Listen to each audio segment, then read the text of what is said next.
Amazon காட்டை பற்றி தெரியாதவர்கள் இருக்க முடியாது. நிறைய பேர் நிறைவாகவே அமேசான் காட்டை பற்றி அறிந்திருப்பீர்கள். இந்த அமேசான் காட்டில் நடந்த ஒரு சம்பவம் பற்றிய ஒரு பதிவு தான் இந்த வீடியோ. அதற்கு முன்னர் அமேசான் காட்டை பற்றி ஓரளவு தெரிந்து கொள்வோம். இக்காடு உலகில் உள்ள காடுகளில் மிக பெரியதொரு காடு. கிட்டத்தட்ட 2 இந்தியாவின் பரப்பளவுகளுக்கு சமமான காடு என்று இது வர்ணிக்கப்படுகின்றது.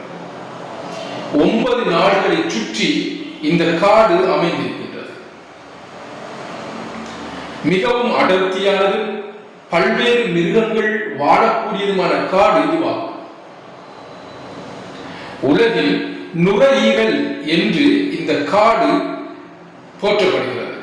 ஏனெனில் உலகுக்கு தேவையான, மீண்டும் பதிவு செய்கின்றேன், உலகுக்கு தேவையான ஆக்சிஜனில் 20% ஆக்சிஜனை இந்த காடு உற்பத்தி செய்கின்றது. ரைட், நான் என்னுடைய கதைக்கு வருகின்றேன். அமேசான் காடு சுற்றி வருகின்ற 9 நாடுகளில் ஒரு நாடு கொலம்பியா. இந்த கொலம்பியாவில் நடந்த சம்பவம் தான் இந்த கதை.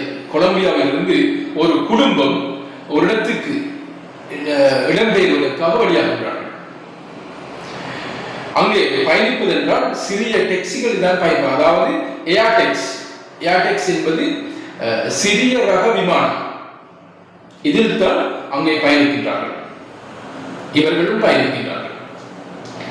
ஒரு தாய், அதாவது 33 வயது மதிக்கத்தக்க ஒரு தாயும் 4 குழந்தைகளுடன் பயணிக்கின்றார்கள்.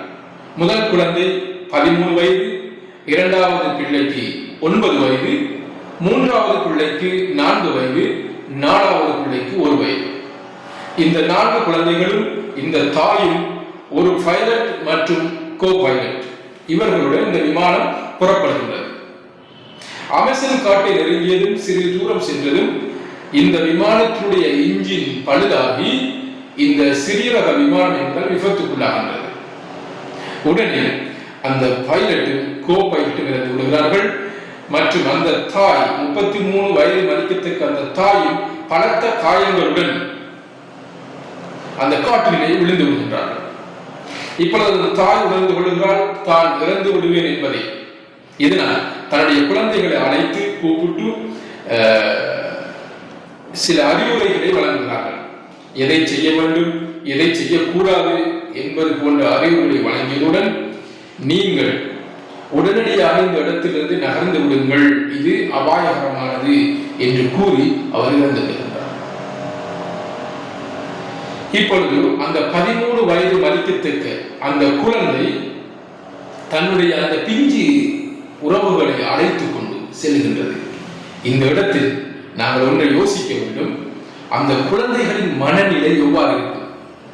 தாய் இறந்து விட்டார், விபத்தில் சிக்கிய டென்ஷன், பதட்டம், பலவிதமான விலங்குகளின் சத்தம் மற்றும் பூச்சி புழுக்கள் நிறைந்த இந்த காட்டில் அவர்கள் தனியே நடந்து செல்கிறார்கள். அவர்களுடைய மனநிலை எவ்வாறு இருக்கும்? இந்த நிலையில் இந்த செய்தி அந்த அரசாங்கத்துக்கு செல்கின்றது. உடனடியாக அந்த அரசாங்கம் 200 ராணுவ சிப்பாய்களை, ஆர்மிகளை அந்த காட்டுக்குள் அனுப்புகின்றார்கள்.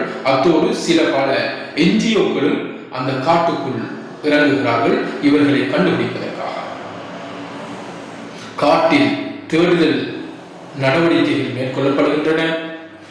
கிட்டத்தட்ட 16 நாட்களின் பின்னர், மீண்டும் சொல்கிறேன், 16 நாட்களின் பின்னர் அந்த விபத்துக்குள்ளான விமானத்தையும், விமானியையும், துணை விமானியையும், அந்த அம்மாவையும் கண்டுபிடிக்கிறார்கள். இவர்களை கண்டுபிடிப்பதற்கே 16 நாட்கள் தேவைப்பட்டது என்றால் சிந்தித்து பாருங்கள், அந்த காடு எவ்வளவு பெரிதாக இருக்க வேண்டும். சரி, மீண்டும் அந்த ராணுவ படைகள் நம்பிக்கையோடு இந்த குழந்தைகள் உயிரோடு இருக்க வேண்டும் என்ற பிரார்த்தனையோடு தங்களுடைய தேடுதலை தொடர்கிறார்கள். அவர்களுடைய நம்பிக்கை வீண் போகவில்லை. கிட்டத்தட்ட 42 நாட்களின் பின்னர் அந்த குழந்தைகளை, 4 குழந்தைகளும் உயிரோடு மீட்டுக் கொள்கிறார். அவர்கள் மிகவும் பசியோடும் மிகவும் சோர்வாக பலவீனமடைந்து நோய்பட்டு நோயோடு காணப்படுகிறார்கள். இங்கே நாங்கள் கவனிக்க வேண்டியது, அந்த 13 வயது மதிக்கத்தக்க அந்த குழந்தை, அந்த பிள்ளை தன்னையும் காத்துக்கொண்டு தன்னுடைய அந்த பிஞ்சி உறவுகளையும் பாதுகாத்து இந்த 42 நாள் வாழ்ந்திருக்கிறது என்றால் அது லேசிப்பட்ட விடயம் அல்ல, ஒரு சாதனை என்றுதான் கூற வேண்டும்.